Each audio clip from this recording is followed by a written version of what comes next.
So hello and welcome to episode 4 of the On the Knuckle Snowboarding Podcast. I'm Gaz Vesman and joining me, as always, my wonderful head judge co-host from the other side of the world, Mr. Adam Beggsy. How is it going? Going all right tonight, guys. Coming to the very tail end of our season over here, so starting to wrap it up and look to Switzerland and all the clips coming in from overseas. Yeah, because we're at that very kind of exciting time of the year. It's September now, so we'll be releasing and starting the podcast very shortly. But we're into that period where we're starting to see the kind of the stomping grounds and Prime Park sessions coming in very soon. Loads of stuff been going down on the bags, things going up on Instagram, and it feels like this is where the excitement really starts to turn up a notch. Yeah, it's that anticipation start to the season, I think, where you just start to see everything and you're pumped on what's coming out and excited for what's to come. And I guess that, yeah. Sweet. So it's just hot. It does. And this week we are, if you listen to the first few episodes already, you'll know we're kind of recapping last season, and this is one of our last major recaps, because today is all about the stunt ditch. We're going to go through all of the half-pipe contests from last season, bring out the podiums, discuss the runs a little bit, see why someone won over someone else. No spoilers just now, but if you've watched any of last season, they'll be spoiled already.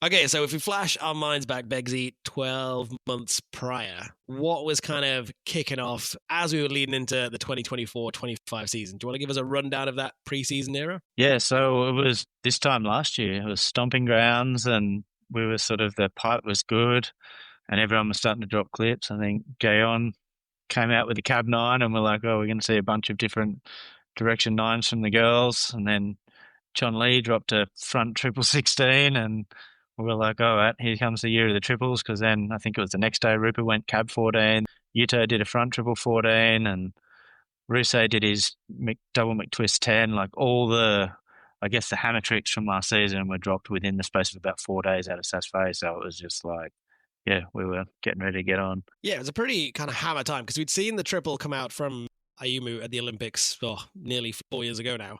But then it really seems like it's become, I don't want to say stockpile, but a regular feature in riders' runs in those finals. And it's not always Ayumu. Yeah, we're getting 4, 5, 6 different riders that have a triple, even more so this summer now that it's gone through. This part of the season does always get a little bit excited. But I think last season was kind of the key, like we talked about in Big Air, with having the double avenue of spin to win and the variety kind of weird axis tricks. This is where I feel like last season's pipe really started to come into that as well. Like we had athletes focusing on the difficulty and amplitude criteria with back-to-back triples, etc. But then we had other athletes pushing the avenue of variety and different axes, different grabs, really starting to showcase the whole criteria. And that's where that kind of conversation came to a head during the season. Yeah, I think especially in pipe, there was, like you say, they were both going 2 different directions. And when those riders were on their given day, the top 5 or 6 were just amazing. I think like the combination of variety and combos was just pretty special to watch. Yeah, it really was. And I know this was a season you're excited for. You're a bit of a pipe guy, if I don't say so myself. Obviously, I'm more of a rail guy, but obviously had a fair bit of pipe judging as well. I do find the pipe nice and exciting to watch. But should we get into the season? Yeah, let's kick it off at Secret Garden. Yeah, it's the Secret Garden, so location of the 2022 Olympics, where obviously we had our various bits of drama, and not quite as dramatic, or what's the right word, contentious as it was in 2022, but a pretty solid contest. Yeah, I mean, that's China's a good one for pipe. The conditions are super favourable. That pipe was purpose-built for the Olympics, so for those people that don't know, they built a wall up like our backside wall is a natural footer, but they built a wind block that's sort of 5 meters high, so the wind kind of goes up and over. So when there is winds there, it's not really affecting the riders on their hits. They also designed the pipe against how the sun sits. So unlike every other pipe in the world where you've got a sunny wall and an icy wall, the sun actually goes up and bakes both walls there consistently and evenly. So, it's -20 cold, and it's basically cut like a skateboard concrete ramp. It's absolutely perfect, that pipe. It's got a good dish to it. I think probably the only compromise is for us judges who have to, that end of the day run where you got to look directly into the sun. But we've never actually had any camera issues with that. So you'll take having two good walls over looking into the sun. Oh, 100%. Yeah. I think we have to get all the contests finished by like 2:30 just in case of any sun glare. And I did the Chinese national champs there, and that was line of sight and staring into the sun for a couple hours afterwards as we got through 80 riders was intense. Other than that, great pipe, kind of what we've got used to seeing from World Cups over in China, because like the big air venue in Beijing is perfect. The pipe venue in Secret Garden is perfect. This season we're going to Secret Garden for a big air venue, which I'm sure will also be perfect. So it really sets the tone nicely for the season. Yeah, totally. And that one, like that pipe, whenever I think of that, I just think of Kaishi's backside air from the Olympics. It's kind of etched in my brain. It's like you listen to people talk about best method in snowboarding, and I think that one, where you're like 30 foot out with your back foot above your head and just kicking one out, it's got to be up there in the conversation for best methods in snowboarding. Yeah, that one was iconic. That was definitely a really, really sick one to see, and just kind of Kaishu style now, really, isn't it? Not afraid to be going big. But let's kick in we'll start with the women, shall we? Should we do women's, then men's? Cool. So going straight into finals with the podium. We're going to skip through the qualification stage because it's a long time ago. We've all forgotten what happened. But we had Maddie Mastro taking what surprised me as her first ever World Cup win. She's been on the podium a bunch over the years, but this was the first time she's actually on the top step. She went with front double crippler, back 9, front 9, back 5, front 7, Harkin 7. So a very staple Maddie kind of run we've got used to over the years, but solidly executed, amplitude good all the way through. So just edging out Juton Kai, which is front 10, cab 7, front 9, back 5, and the alley-oop back roadie. Just a few little execution errors is my little note from going back through. And then I think possibly not necessarily controversial, but definitely the interesting podium place for this one was Maddie Shafrick. It was like frontside stale, back 5, front crippler nose, alley-oop front 3, switchback 5, cab 7, alley-oop back 5.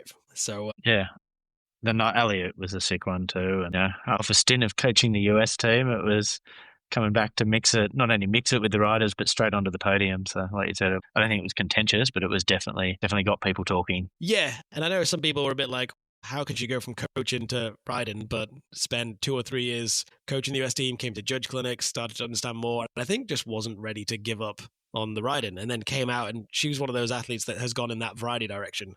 It's one of the first times I can remember that we've seen 6 directions in one pipe run, including the 2 alley-oops. So very smartly, intelligently put together run. Had some solid execution, good bit of variety. Difficulty not quite as hard as we saw from Juton and Maddie, but the variety criteria is fulfilled drastically. And good grabs, like you said, the execution was there. When she grabs, she actually, she'll get a hold of it and kind of poke it out. So she ticks the boxes for criteria for sure. And Maddie's first 3 tricks as a combo, double crippler into 9-9 is it's up there with the most technical combinations we've seen in women's pipe. So definitely had the difficulty one beat. Just lacking a bit of variety, just have the switch in at the end. But obviously these events are always comparing person to person. So looking at Juton Kai also missing a bit of variety in there and execution. So it's one of those, I think, a pretty solid and clear podium all around. Yeah.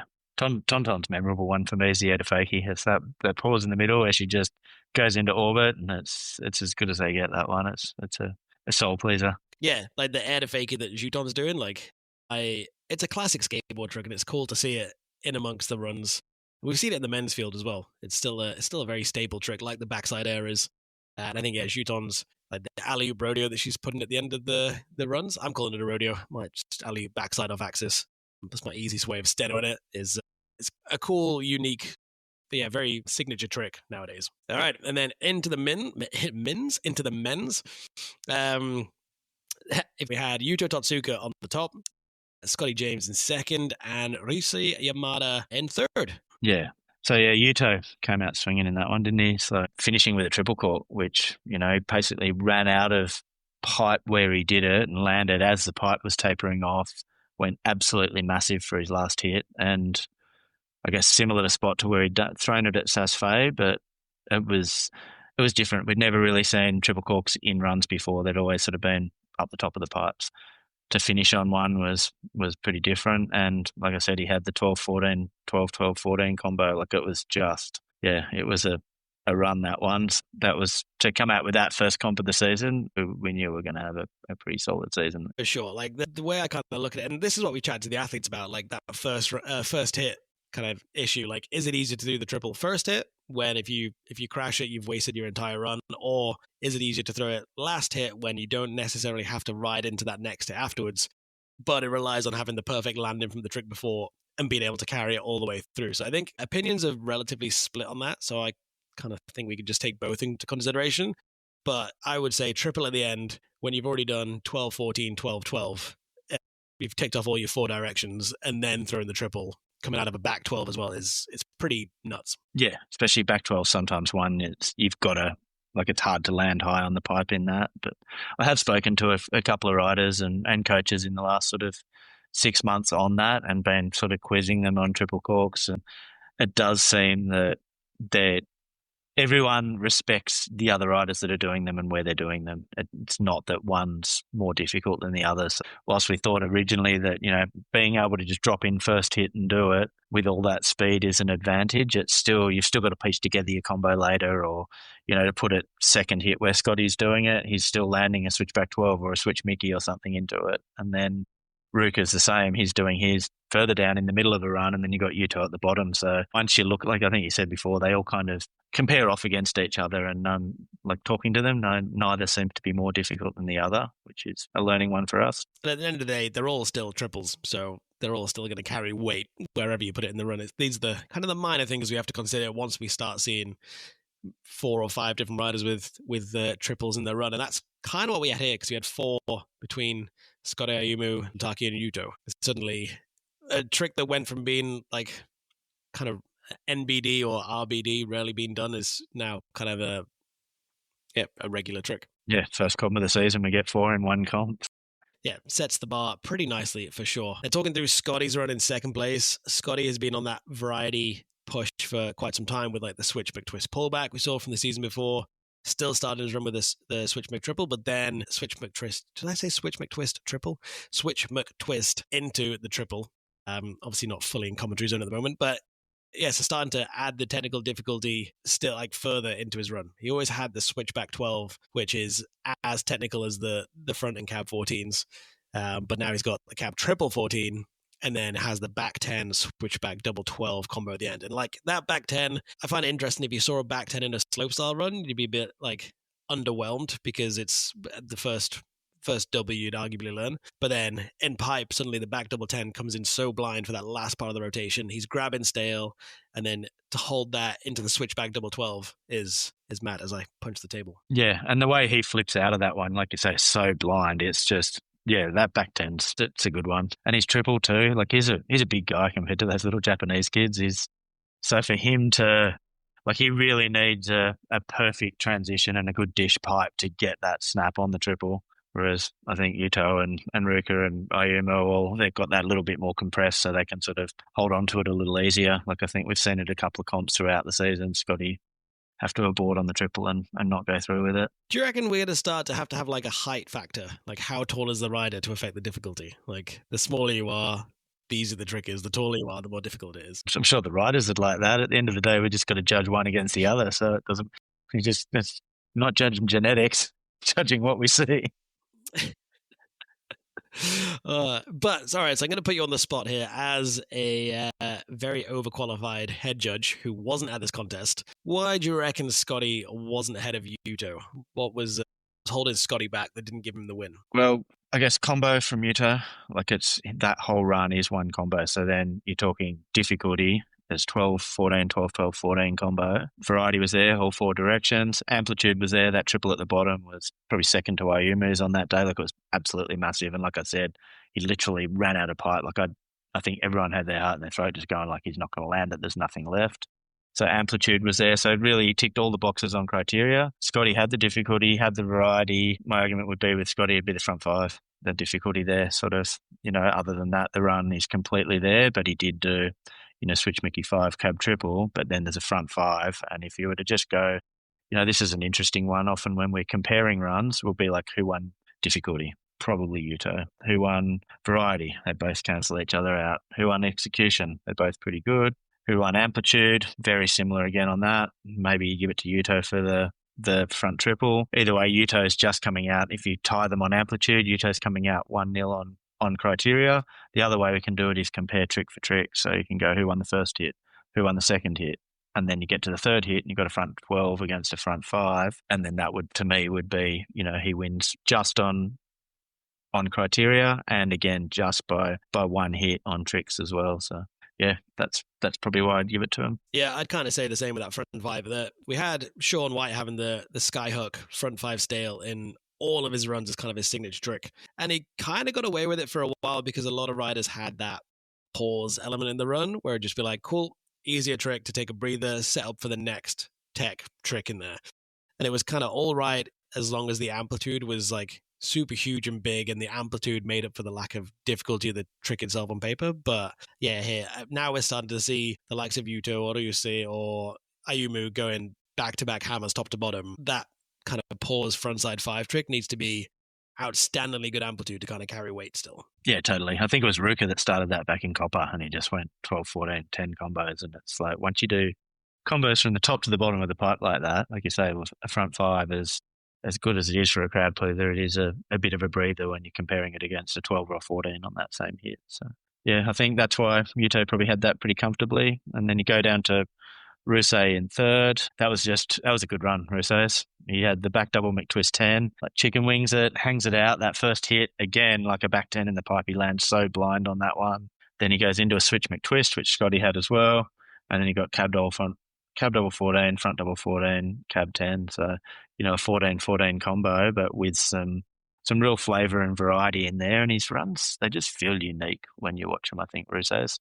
Yeah, they're very kind of their signature runs, especially the back double McTwist at the start. Pure execution, fully tweaked out, blind entry, ticks all the boxes. I think the weak bit here was just the cab 10 at the end. Like, we'd already seen the cab double 14, so it's just that repeat in direction. We look at Scotty repeated switch backside, but one was the switch backside McTwist and one was a switch back double 12, so 2 different axes at least. Whereas I think the cab 10 was just that weaker element of it. And just the switch McTwist 5, cool, but from memory, amplitude again wasn't outstanding. Good run. I think it was pretty understandable that Yuto came out firing and he was on top for sure. Yeah, when you talk back through that one, it was pretty clear cut for podium, I feel. And then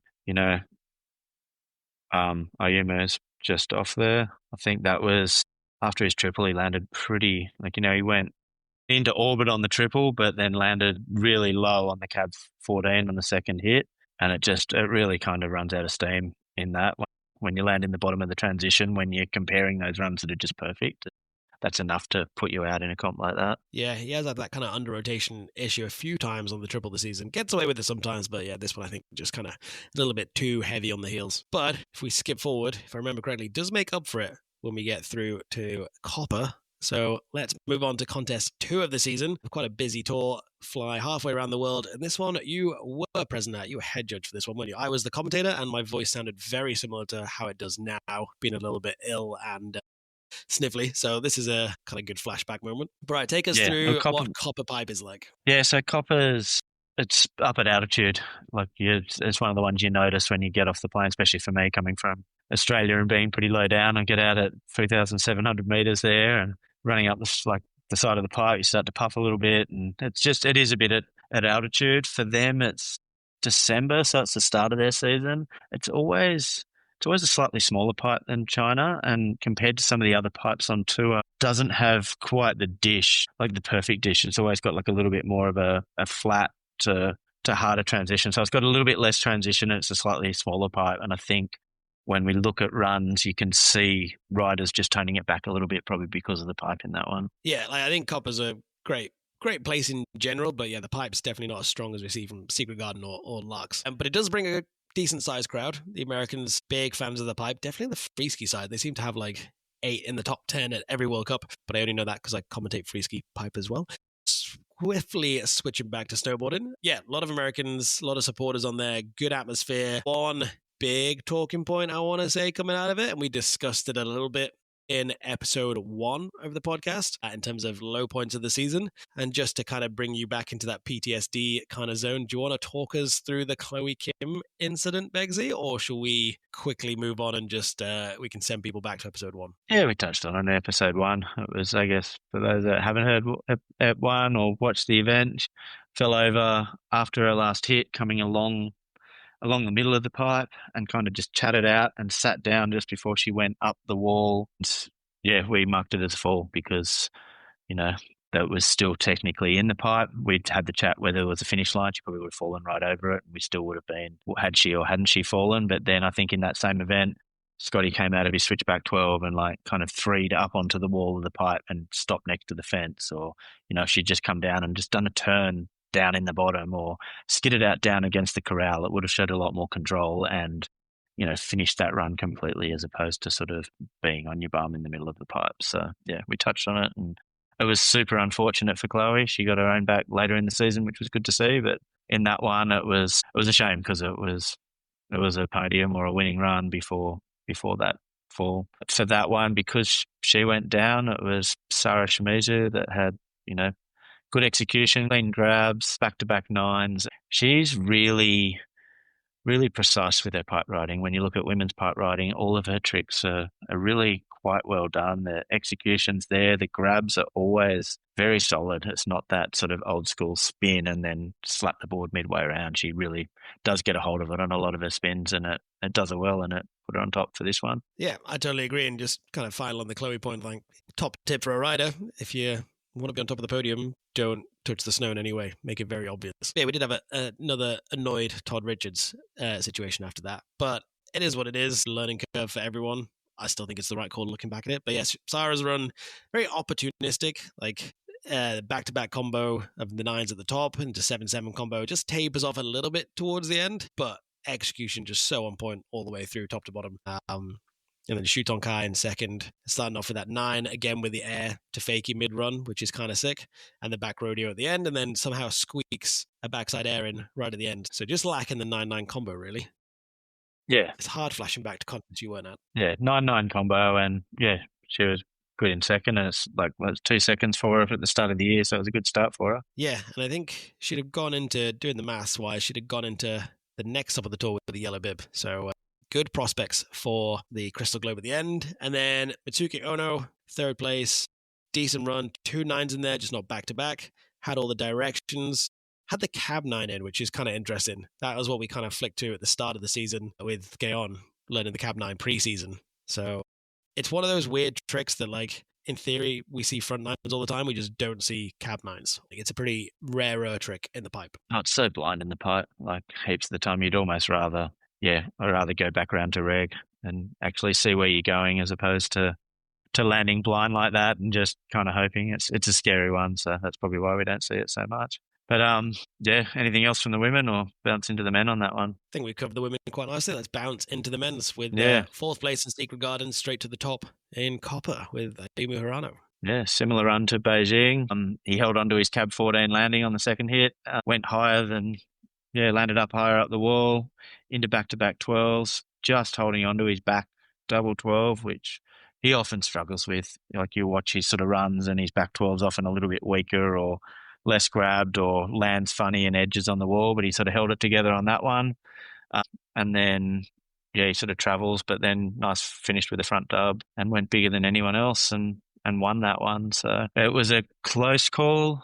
Like, that was one, it wasn't as clear cut as some of the other podiums, and it was very close with Yuto, who, did a similar run to Beijing, didn't have his triple, but his second run in that one, the switchback 12, was like just incredible. He sort of goes around and then midway through it, he almost like 90 rolled down the pipe looking at the hotels at the bottom and the crowd. And it's just a really unique and weird access, not to mention sort of dangerous and scary. So yeah, it's just a thing of beauty, that one. But that was a very close one between Yuto and Ayumu. I think maybe one judge had it split, but it could have gone either way. We did have some chats with some people afterwards on that one.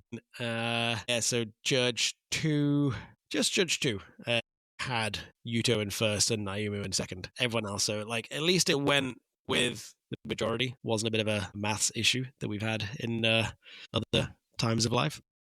Yeah, I mean, Yuto had a couple of little executional mistakes, but Ayumu's was just big and clean. And, I was talking about it with Bud Keane after the comp, and he sort of said that, it takes guts to go big, and often the kids sort of pay for it with a bit of skin, but he believed that run from Ayumu really showcased the sport. And it was one of those ones that you go home that night and you're like, oh, I could have gone either way at the time. And then, it might not have been the most perfect technical run of the day, but it was the most inspiring. And, it's one of those ones when you go to bed at night, you're like, actually, Ayumu went massive, and yeah, it was pretty sick. So it was good to hear that from one of the coaches with no skin in the game in that one. It wasn't his athlete, someone who obviously is well respected within the snowboard community and definitely knows his shit. So it was good to chat that run with someone, outside of it, I guess. Yeah, good to get some positive reinforcement from Bud, because he's he's a well-respected pipe guy, has his opinions, and sometimes they're different, but quite nice to see that they lined up on that one, because it was one of those. I think as a head judge there, either way, you could have been quite happy if they wanted to put Yuto in first, but Ayumu, even with the mistake, or the not even mistake, little instability, but it still had all the rest of it to still edge out Yuto. So good evaluation, I would say, there from the head judge on the day. Thanks. I'll just oversee. Just talk on the radio. In the third place, we had Ruka Harano, switchback double 10, back double 12, front double 14, cab double 14, with a bit of a hiccup from my side, not from his side. He landed that one pretty clean, and then end in front double 12. So decent run. No triple on that one for sure, but it does have the 14-14 combo, and we're not entirely sure what happened to Ruka in the first contest of the season, but from this point on was definitely a heavy contender. Yeah. That's a pretty stocky Ruka run, sorry. It's, all his tricks are there. It's just back-to-back tricks. He just goes from top to bottom, and the switchback 10s, he's been doing it for a while, and it's a good one. It's blind, and the way he tweaks Japan, and he always lands blind, but lands so perfect into his back double 12. He's good on that one. I think going back to what I said before about the pipe, with just that little transition. We didn't see triple from Ruka. We didn't see one from Yuto. We didn't see one from Scotty. Everyone kind of adjusted their runs around. It was only Ayumu who could go from the top and get that big one on the first hit. So yeah, a lot less triples in this one, but definitely some combos still going down. Yeah, you look at that Ruka combo, switch back 10 to back double 12 to 14-14 is quite intense up there as back to back first four hits, no breather, 2 heel edge takeoffs back to back, and then 2 14s back to back. So yeah, had a lot of weight in that one for sure. And then it was Christmas. Anything else from Copper that springs to mind, or? No, let's shoot to the big one. Sweet. So by far the spectacle of the season, and probably when you combine all the disciplines together, maybe Beijing Big Air kind of edges out as one of my favorites, but Laax night finals in halfpipe is just on a whole other level. Both the pipe, the ride-in, and the crowd. No better way of saying it, really. Yeah, it's electric. That is pretty much no secret. It's nearly every rider in the world's favorite pipe. Like, it is just perfect. If you were to take an actual pipe and cut it in half, you've got your Laax. Like, it's that thing. There's basically no flat bottom. It's all transition, and we've seen a lot of MBDs in there. I think that's where Chun Li did his first back-to-back triples that have ever been done. That still hasn't been done in competition, but that was done in the Laax pipe. We've seen triple 16s there. We've seen Kaishu and Val and a bunch of people go into orbit there. We've seen many a memorable moment from Scotty. So yeah, Laax pipe's good. And then I think it's just the people too. You get 10,000 people up the sides all on the piss drinking and screaming, and it's electric. It doesn't get any better than that, I don't think. Yeah, I can say way back when I first started doing World Cups, and Laax was one of my first ones, I think the first few years, we used to take a slope panel of judges and a pipe panel of judges. So 16 snowboard judges in attendance. 17, I think, actually. And obviously we'd finished slope finals in the daytime, and then because we weren't judging pipe, we got to go hang out in the crowd, and that was a pretty memorable night. I stood on the coping with like tens of thousands of people just cheering, drinking beer, throwing snowballs, throwing baguettes, yeah. And then you have the infamous, which I don't think you get to see quite as well from the TV coverage, but in between run 1, run 2, run 3, they have like the infamous poaching lap, and you see all sorts of stuff going down of just other random riders or final riders that didn't make finals just thrown down in a big train through the pipes. That's pretty awesome to see. The other thing that's really awesome to see, which has nothing to do with the results, is how mesmerizing it is to watch the park guys spray the lines on the pipe. Like coming up all like on skis, up one wall, turn on the gun on the backpack paint set and switch drop down the pipe to get like the wonderful lines. And it's art, I want to say. My little odd fact from the Laax pipe is the fact that Red Bull puts these 2 whopping great wooden Red Bull logos on the taper to the drop-in. So anyone that tries to cheat the drop-in and go a little bit early, like some people like to go a bit early and try and milk it, is forced to air over those 2 Red Bull things. So everyone's trucking for that first hit. So they go massive. So that's one of my little sneaky favourite things from that pipe.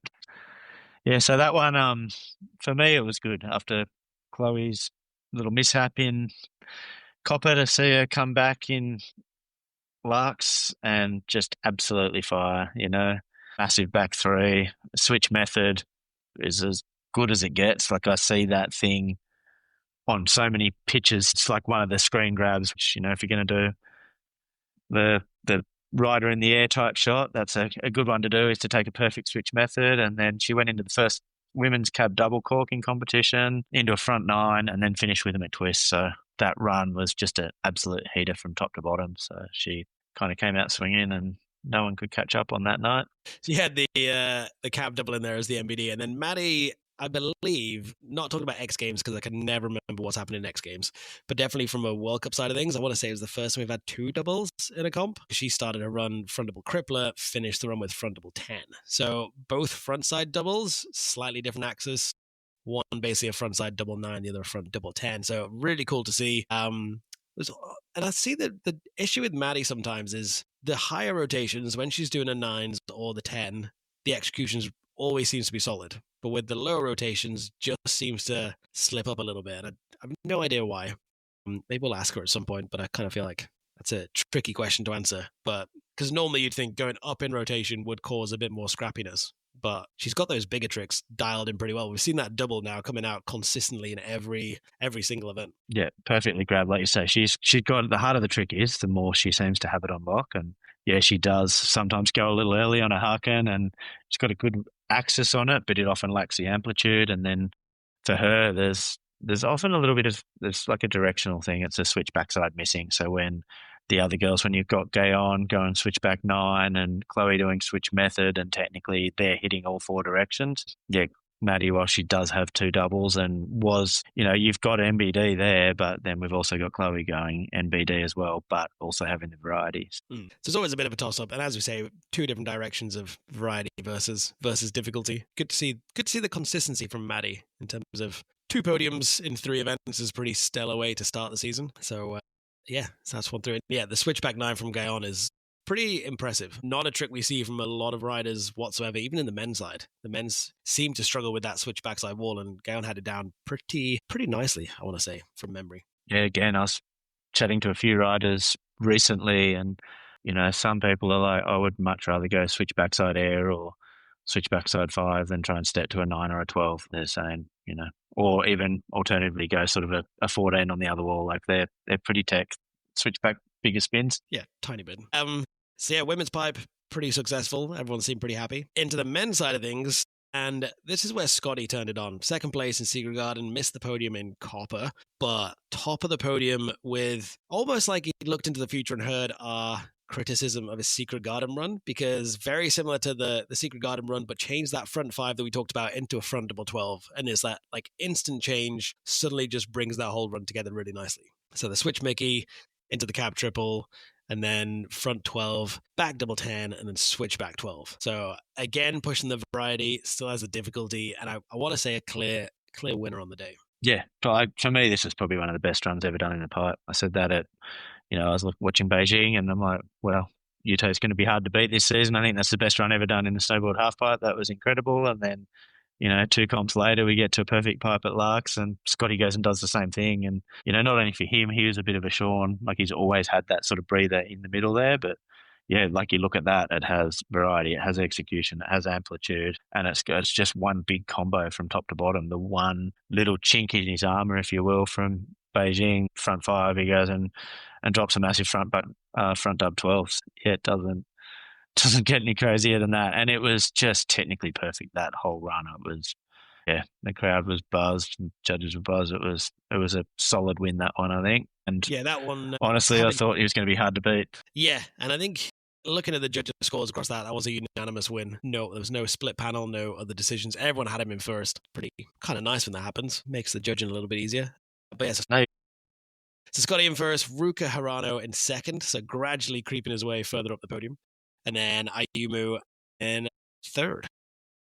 Yeah, and Yuto a close 4th for that. So it was pretty tight for the top 4. Those and Russo's there. Like when those guys go toe to toe. It's just we're starting to see him switch every week. The other big one from Laax, I guess, in qualies was the Chinese little black. He was just going as big as you could actually go in that pipe. I didn't think you could get much bigger. And then Wang in the finals was just so unlucky not to put one down. Like there was rumours going around that night that he was going to go front triple 16 on the bottom, and it's a shame he didn't get down there because the height he was going, I think we would have exploded if we got to see that. It was just, as far as one hits go, it would have been incredible. Yeah, because I don't believe we'd seen definitely hadn't seen a triple 16 in the pipe by that point.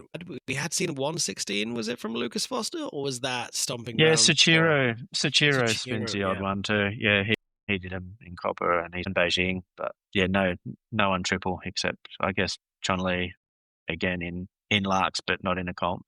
Yeah, so definitely one to watch out for sure. Yeah, and that one, Rousset and Chun-Li went down. I think Chun-Li went down pretty hard from memory in that one. It was a gnarly one. Yeah, and he was out for the rest of the season, if I remember correctly. Just coming back into it I want to say this summer, but this winter in your perspective. Is back riding now at least, which is great to see. And looking pretty good. He's coming back strong, I think. But yeah, Laax definitely the highlight of the season, I want to say, in terms of pipe. So on that one, I would have said Scotty's unbeatable, and then we go to Aspen, and we're back to pipe just going a different way.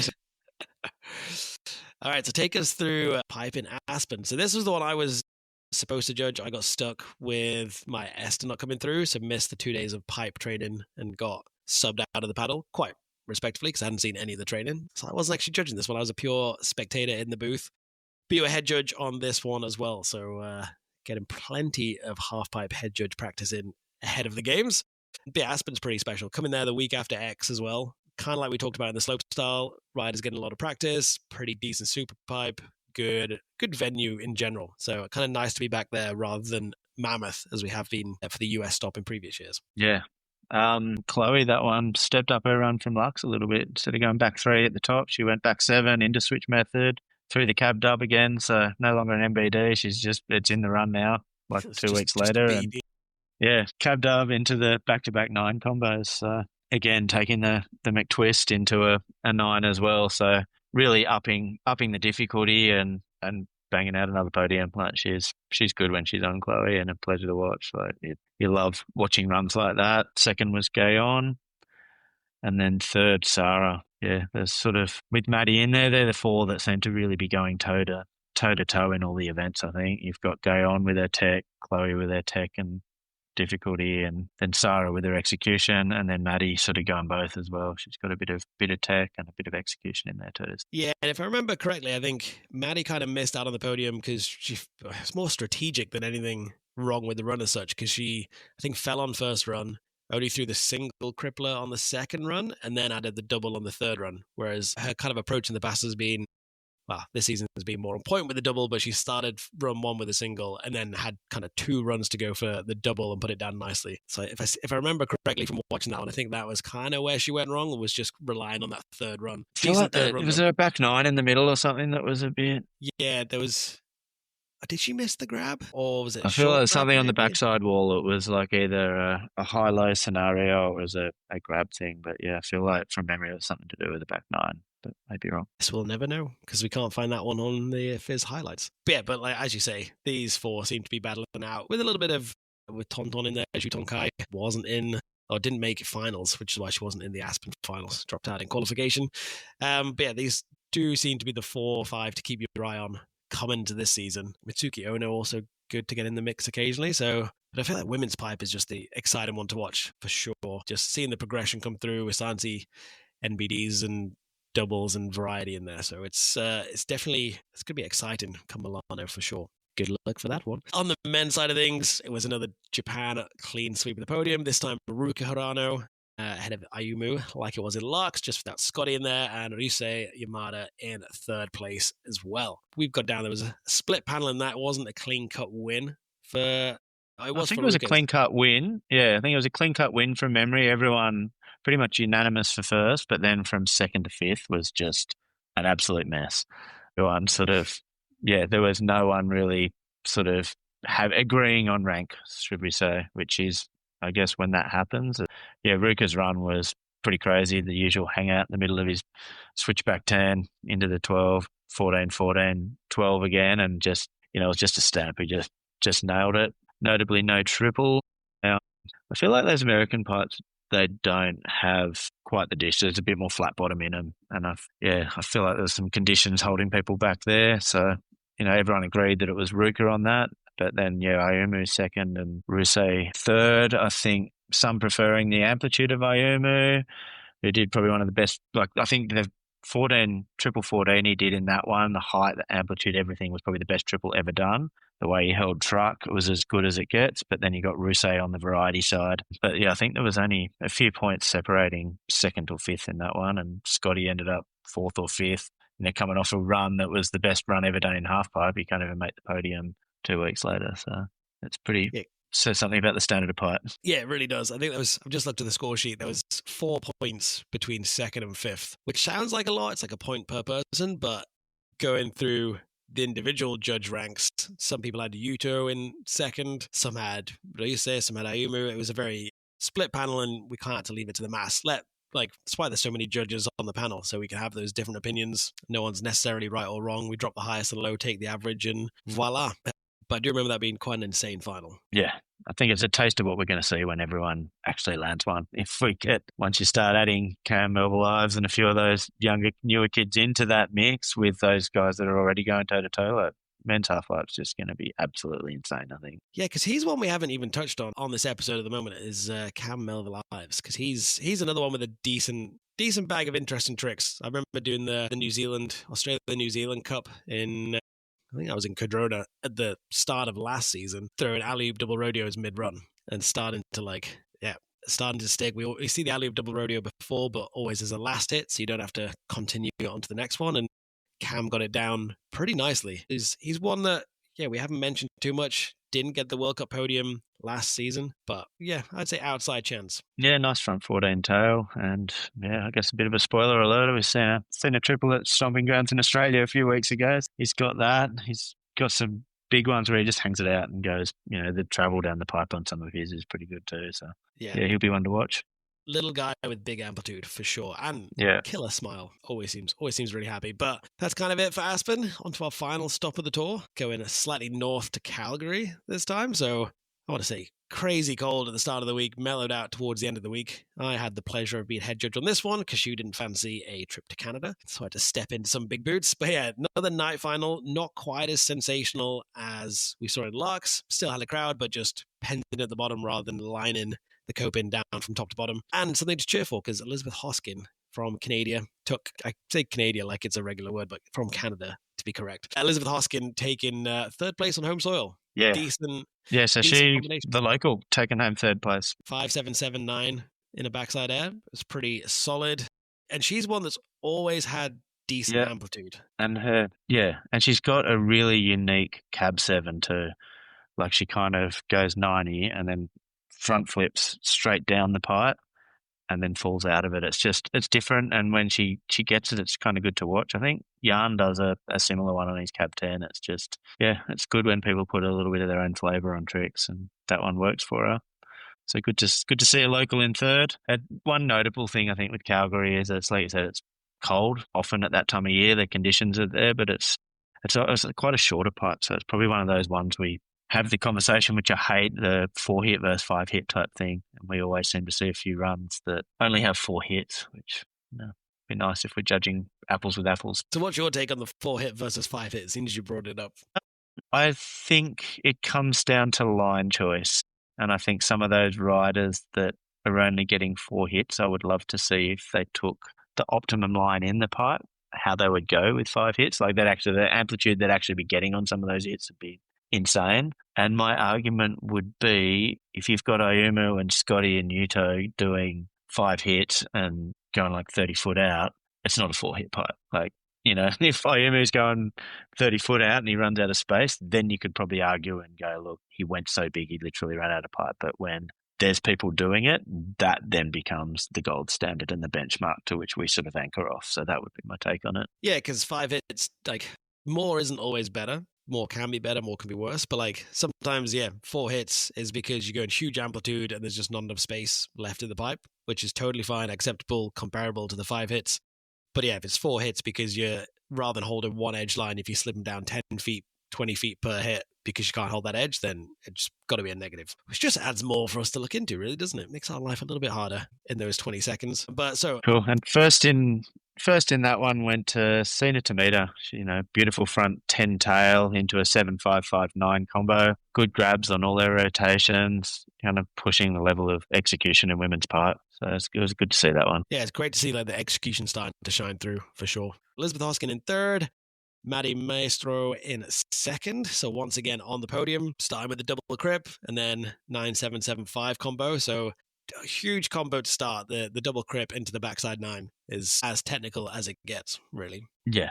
When she's on, Maddie. It was good. She really had a solid season last year.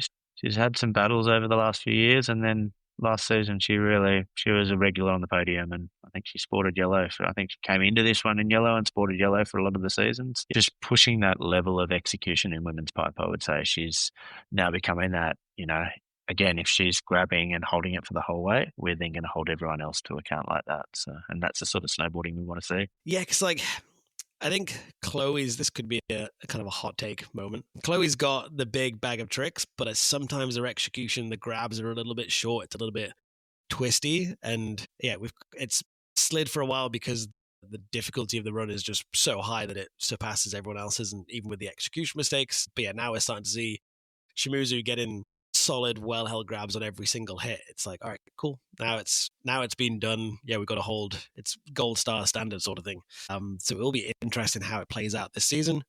I think it was only Aspen. Chloe's was a little bit weaker on the execution from memory. It's just that kind of one comp that just stood out a little bit in my memory. But yeah, so as you say, Maddie went into the comp in yellow, finished in yellow, and took the Crystal Globe, which obviously isn't well known. I don't think that there is a Crystal Globe. I think if you follow them closely, follow the events closely, you start to understand. But yeah, there's points get added up all across the season in terms of their FIS points that they get per competition. Winner of each discipline gets a Crystal Globe, and then there's the overall Park and Pipe Crystal Globe as well. So yeah, great to see Maddie lift that one. And it is, I don't know if it's made of crystal, but it is a globe. I think it's made of crystal. Looks crystallized, it looks see-through, it looks kind of cool. So that was the women's wrapped up for the season, minus World Champs, which we'll come to in a future episode. Men's field was kind of wide open. No show from Scotty and Ruse. I seem to find a lot of the riders I think they just don't like the Calgary cold, but we do see quite a lot of people skipping that one on the tour. It'll be interesting if they skip it this season, because it is over New Year's, and it's right before the Olympics, and there's a lot of pipe action before the Olympics, so it could be a good points chasing competition. Great head judge there this season, myself. So I think you're right. It's a timing one. It's like right in that Christmas period. So for me, it's a busy time with my real job. It's family time at Christmas. It's cold. So from a rider's perspective, not only have they got like potential to have the only 2 weeks of the season at home with family and seeing everyone, and then back into it after that. If they have to miss one, they miss one. That's traditionally a shorter pipe. It's colder. It could be minus 30, and that can be hard going when you're competing, I think. Yeah, it's pretty understandable. So if you're not aware of the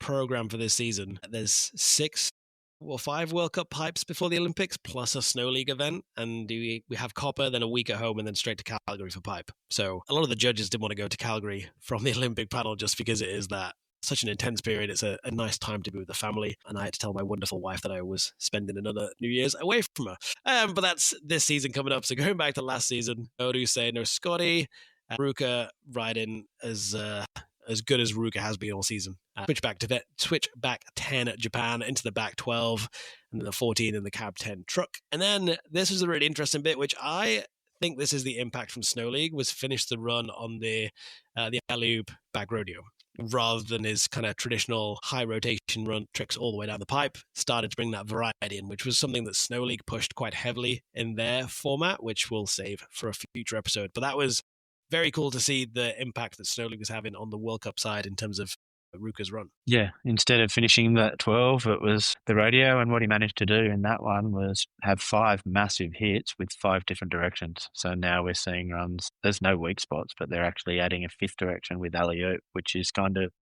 the unexplored frontier. It's something that not a lot of riders have chosen to do, so it'll be interesting to see how that works. Stealing a line out of Freddie Westman's vocab there, the unexplored frontier. But yeah, I think you're spot on with that. 5 directions, good difficulty all the way through, good amplitude all the way through. There's like nothing really you can pick apart from the criteria, which is sick. You, Totsuka in second place, again, started with a switchback 12. And then just kind of tapered off towards the end because we said that small pipe just doesn't quite give them enough room to get the high rotational combos we saw from the likes of Secret Garden, Laax, etc. Yeah, you see him finishing with a back 9 into a cab 10. These are guys that at every other comp this season have gone 12, 12, 14 and finishing with 14s and triples. We didn't see a single triple there. We're down in the 9s and 10s so I think they just weren't getting the juice out of the pipe that they needed in that one. Well, correct. I'm just having a quick check on the results because something just popped up. Barbieri was in third, wasn't he, for that one? He was, yeah. Barbieri first World Cup podium, looked very happy, through his helmet, through his board, in happiness, not frustration, which is pretty good. Another one pushing the 4 directions in terms of having that switch backside rotation in his run. We had the riders meeting before the pipe contest here in Calgary, and he was one of the ones pushing that variety should be heavily rewarded, understandably, because he's got variety. But I guess one thing lacking with his would be, whilst he has 4 directions, he still only has 4 hits. So both him and Cam, we go back to that not taking the optimum line, and definitely you can see the way they travel down the pipe. Again, in that one, you compare the runs on paper with what Ruka did, and the amplitude was there, and he got 5 ins. Yeah, it's notable. I think, looking at that, I wasn't at that one. It looks like it was a good job getting the podium the way it was. Thank you very much. I'll take full credit for that one. Yeah, Cam, as you say, the other one only with 4 hits. The interesting thing with Cam Melville-Eves' run, we were kind of expecting a little bit more because we'd had a hint from the night training the night before, which we didn't see because we'd spent the whole day judging slope qualies, I think, and it was a head scratcher. But Cam had done alley back double rodeo into back double 12, which would have been an NBD combination. So we were kind of aware that was on the mix. So we left a bit of a space in our scale for that, but he didn't manage to actually put it down on the night. So that was just one thing we were aware of, and I guess one thing that could be a glimpse into the future. And looking how he's done recently, if he managed to do alley-oop back double rodeo into back double 12 into his front triple would be quite an insane run. But that was the downside of Calgary, was it's such a tight schedule and we were running slopestyle at the same time, 1 panel of judges. So like we missed the second day of slope training because we were doing pipe qualies. We missed some of the pipe training because we'd done slope qualies. It was just very, very jam-packed. It's not ideal. It's cold. And it's just one of those tough events. Beautiful city, beautiful event when it comes out, but just one of those mentally draining weeks away. And at the end of the season, when we've gone through a lot of stuff, it was the end of my season, at least, before World Champs. So Japanese, once again, as we've said before in all the other episodes, Japanese team coming in with strength in both men's and women's. In terms of, you got Sina Tomita, Mitsuki Ono, Sada Shimizu, strong team, bit of a chance of a clean sweep at the podiums when we get through to Milano. Yeah, and seeing as we're hold off Chloe and Gaon. Yeah, Chloe, and Maddie. Chloe, Gaon, and Maddie. Yeah, if all the pieces align nicely, we're getting into a very exciting Milano Olympics. As long as, touch wood, no one gets injured, everyone keeps progressing, and we get a good camera angle for the judges. Yeah, and that one, so Ruka took the globe on that one too with that final win of the season. And I think maybe that's too why riders choose not to go. It's like if they've had a season and they're not in the running for the globe, it's like maybe I'll, do some other things. Yeah, and this was a couple of weeks before World Champs as well, which obviously capped last season. So if you're going to need a mid-season break, Calgary could be the one to skip through for sure. All right, so we mentioned Milano, which means it is time for the little jingle. Milano Cortina, that's the next big scene. The Olympics are coming, a dream so keen. So tune in close, get the lowdown for real. Behind the scenes of snowboarding, how it all. This is the first episode you're listening to, obviously in that build-up to the season of the 2026 Milano Cortina Winter Olympics. And we figured a fun way to spice up all the episodes was to have some predictions. So when we've got guests on in future episodes, we'll get them to do the predictions for one of the disciplines. Unfortunately, Beggsy and I are too contractually obliged to not be able to make predictions because we'll be there on site. So we have turned to everyone's favorite friend in a time of need when they've got a question, ChatGPT. And it's an interesting pick from ChatGPT in terms of the halfpipe predictions. As expected, I guess, the names we've mentioned all the way through the pod today. But taking gold in the women's, Chat says Chloe Kim. Until someone dethrones her, she looks the strongest. In second place, Sara Shimizu, young but already performing at world championship level. And in bronze, Mitsuki Ono, consistent podium finisher, likely to take bronze unless someone makes a big jump. Chloe, Sara, Mitsuki. What are your thoughts? Accurate, or is ChatGPT having a bit of a wild ride? Oh, like I said, I'd add Maddie and Gay onto that conversation with those other three. Yeah, and then leave it to whoever puts it down on the day. All right, in the men's predictions from ChatGPT, we have Scotty James likely to land a full clean run, especially with his recent wins to take the gold. Ayumu Hirano in silver, defending champion, big amplitude and technical tricks. And then Yuto Totsuka in bronze, strong in major events and steadily improving, which seems like a bit of a cop-out justification, if I'm honest, from ChatGPT. So, yeah, interesting. Yeah, no. And then I think the ChatGPT ones are kind of, well, they're the names we've been mentioning all episode long, really. So I reckon they're quite dialed in. And I did go out to one of our other judges to get some slightly more human predictions. So I got, let's not say everyone's favorite Aussie, because that must be you, Beggsy, but one of our favorite Aussies, Bo Fisher, renowned very much for being a rail rider. If you've seen any of his rail tricks, he's on another level. Not renowned for being a pipe rider whatsoever, which is why I thought he'd give us some more left field options. So Bo is one of our judges, started judging World Cups last season, done a lot locally, not on the Olympic panel, so safe to offer some predictions. In the women's, he's got Sara Shimizu with the gold, Chloe Kim in second, Maddie Mastro in third, or bronze. So pretty bold prediction, similar to what we've been saying all day long. And then in the men's competition, he's got Ryusei Yamada in gold, Valentino Gazzelli in silver, and Cam, he's called it Cam Melodives, but Cam Lives in bronze. So completely different from what ChatGPT said, which could be because he's a rail guy. Valentino, we didn't speak about all season or all episode long, and that's just because he blew his knee in the Beijing Big Air. So talented guy, lovely guy, and one of the few, might be the only one now, if Lil Taki's pulled out of the slope and Big Air, but one of the only riders to do all three disciplines, which is pretty insane, A, given the schedule, and B, given the completely different level of riding across all three of them. Yeah, totally. That's a feat to stay up in the top in all those disciplines. And like you said, I think the schedule's almost against them this year. Like, there's times where there's comps, there's a half pipe running in China and there's a big air running in America. So it's like no one can be that good. Yeah, 100%. It's such an intense schedule. So fair play to Val. And I think Val's on the mend. I think he should be back with us this season riding. If I remember correctly, you've probably got the lowdown, seeing as you're in the right country for that sort of thing. Yep, he's riding at the end of the season and was up. I saw him in the pipe at Stomping Grounds and was jumping a bit, and he's currently over in Saas-Fee. So yeah, he'll be back from what I know. Sweet. Wonderful to hear, and obviously wish him all the best as he improves with his recovery. But that's probably us all wrapped up for this episode. Almost the end of our season recap. We still got World Champs to touch on in episode 5. And then we'll be into the current state of affairs, looking at Stomping Grounds, Prime Park sessions, the whole build up to the season. And then before we know it, we'll be well into the season. Feels like we're back on. I think World Champs justified its own nep, I think. So we'll break that out into one and then probably do one, like you said, just combine them all. We've had Australian Stomping Grounds, there's some Red Bull and normal Stomping Grounds, and then we're into Prime Park. So there should hopefully be some clips that either people have been holding on to or coming out fresh to chat about leading into another jam-packed season. Yeah, cannot wait. It's going to be intense. My air miles are going to go up, and I'm pretty sure we're going to see some absolute bangers all the way through the World Cups up to the Olympics. But I guess that's about it, really. Like, if you've enjoyed the episode, make sure you head over to Instagram @OnTheKnuckle. Give us a follow. We'll put some clips out. Tell your friends. Tell anyone you know who owns a snowboard to tune in and follow us as the season progresses, because we'll be giving you the lowdown on each competition as we go through with like previews and reviews with guests, which is athletes, possibly other judges if we need to. Thanks, guys. Oh, thank you, Beggsy. Thanks for taking the time. And we'll catch you in episode 5. Sweet.